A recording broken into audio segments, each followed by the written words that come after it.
शाहिद हमीद साहब, सियासी जमातें एक पेज पर कब आएंगी?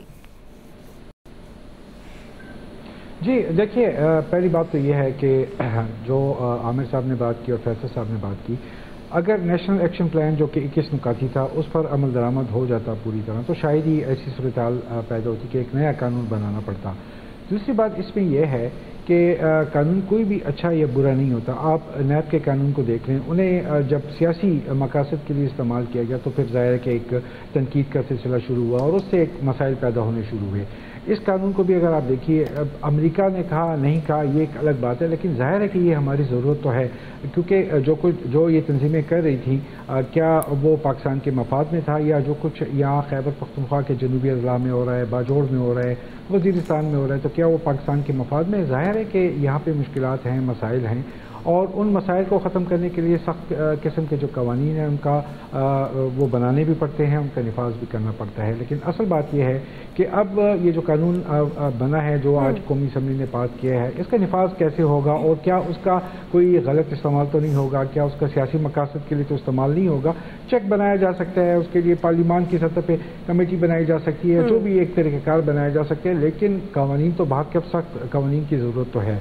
दूसरी बात यह है कि जैसे कि आमिर साहब ने कहा, कोई दो राय नहीं है कि यहाँ पे बाजोड़ में जो कार्रवाइयाँ इस वक्त हो रही हैं वो जाहिर है कि उसमें जो PTI है, जो वज़ीर आला हैं अली अमीन गंडापुर, वो सेम पेज पर है उनके साथ। भले आप जो इस ऑपरेशन को आप टारगेटेड कार्रवाइयों का नाम दे दें, भले आप कर्फ्यू को 144 का नाम दे दें, लेकिन हैं तो वो वही कार्रवाई तो हो रही है। वहाँ पे शेलिंग भी हो रही है, वहाँ पे जो दहशतगर्द है उनके खिलाफ कार्रवाई भी हो रही है और मौका देने के बाद हो रही है, क्योंकि वो उन्होंने 3 जगह 4 जगह हुए और उन्होंने इनकार कर दिया।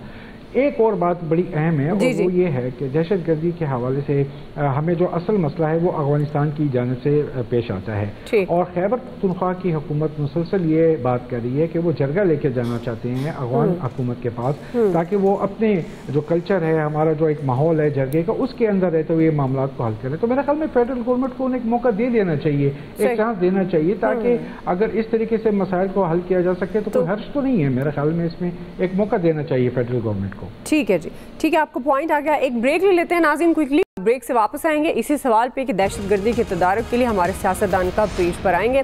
इसी पे राय लेते हैं, इलियास साहब का टेक लेंगे और खालिद क़य्यूम साहब का। वेलकम बैक नाज़रीन, हम बात कर रहे हैं मुल्क की सालमियत और दहशतगर्दी के खात्मे के लिए एक बड़ी पेशरफ जो सामने आ रही है। पाकिस्तान और अमेरिका एक पेज पर हैं दहशतगर्दी के तदारुक के लिए, क्या अब हमारे सियासतदान एक पेज पर कब आएंगे, हम इस पर बात करें। इलियास साहब, आपके ख्याल में दहशतगर्दी के खात्मे के लिए क्या ज़रूरी है? हम प्लानिंग भी कर लेते हैं मिलकर, जब तक तमाम सियासी कुव्वतें बैठकर बातचीत नहीं करेंगी मामलात आगे नहीं बढ़ेंगे। लेकिन बिल मंजूर भी कर लिया गया, अब ये मुखालफत की क्या वजह हो सकती है जब मुल्क कौम की सालमियत की बात है? ख़ास पर दहशतगर्दी एक ऐसा अंसर है जिससे हर कोई मुतासिर होता है। आपके ख्याल में कब वो दिन कब आएगा, वो मौका कब आएगा जब ये तमाम सियासी जमातें ये सोचेंगी कि ऐसे इशूज़ पर सियासत नहीं करनी चाहिए? इलियास साहब, देखिए जी, हर इन सियासी जमातों को भी देखना चाहिए कि जो वो जिस चीज़ पर सियासत करें, जिस पर इख्तलाफ करें, वो चीज़ देखनी चाहिए। हर चीज़ पर सियासत में ये नहीं है कि इख्तलाफ करना। हुकूमत अगर कोई काम भी कर रही तो उस पर ये नहीं है कि करना चाहिए, बजाय कि इसको देखना चाहिए मुल्क की सालमियत पहले मुल्क के लिए देखना चाहिए कि मुल्क के जिसमें फ़ायदा नज़र आता है, जो माशी हो, दहशतगर्दी के ख़िलाफ़ हो, तो उसके लिए देखने एक पेज पर आना इनके लिए ज़रूरी है, क्योंकि मुत्तफ़िक होंगे तो बेहतर अंदाज से काम कर सकेंगे।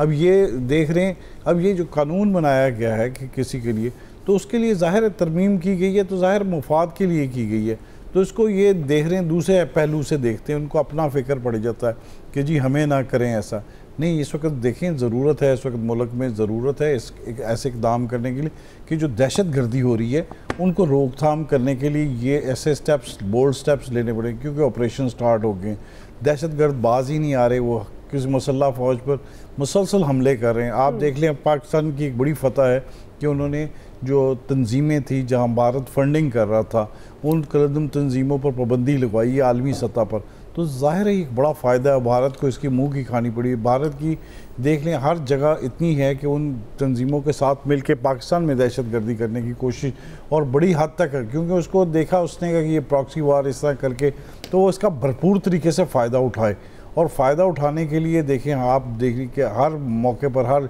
शहरियों को भी, मसल्ह अफवाज को भी हमला के निशाना का सामना करना पड़ता है। तो ज़ाहिर है इसकी रोकथाम के लिए ये है कि उनका मुंह तोड़ जवाब देने के लिए दहशत गर्दों के लिए आलमी सतह पर तो कर लिया।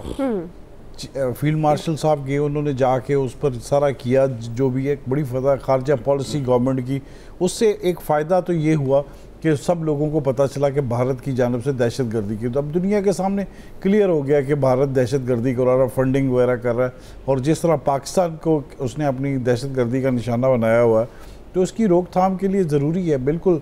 जब हमारे सूबों में घुस के, हमारे लोगों के अंदर घुस के फंडिंग करके तो उसको किया है, तो उसकी रोकथाम के लिए करना है। ऑपरेशन से बेहतर है कि जो भी तरमीम करके, जो भी ऑपरेशन, जो भी जिस तरह पहले भी किया, इस तरह किया गया, तो ज़रबे अज़ब के तरह इस तरह जैसे भी किया जाए इसको भरपूर तरीके से।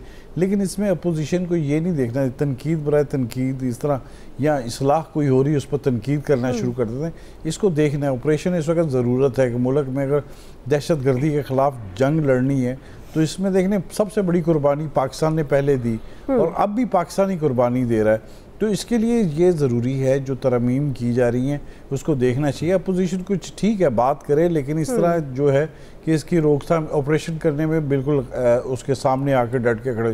देखिए अभी पाकिस्तान की पता चला कि रेटिंग अच्छी हो रही है, तो जाहिर है पाकिस्तान अगर इक़्तिसादी तौर पर तरक्की करेगा इसमें मुल्क का फ़ायदा है, इसमें किसी और का फ़ायदा नहीं है। तो ज़ाहिर है इन चीज़ों को जब ये माइनस होंगी, दहशत गर्दी वगैरह, तो आवाम में खुशहाली आएगी।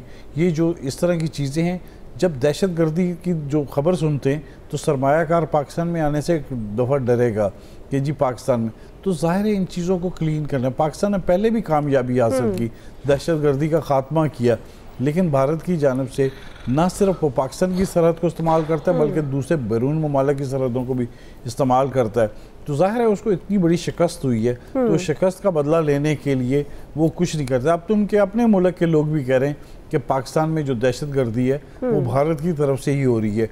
तो इसीलिए ये जो इतनी बड़ी फंडिंग करके और कहीं ना कहीं दहशत गर्दी, धमाके, लोगों को इतना शहीद किया जा रहा है, तो ये ज़ाहिर है पूरी कौम इसके साथ इस वक्त जंग लड़ रही है। तो इसके लिए हमें जो सियासतदान हैं उनको इस तकसीम के अपनी इख्तलाफात को भुला के मुल्क का फ़ायदा सोचना चाहिए। और इसके लिए ये नहीं है कि वो बैठे रहें इस तरह।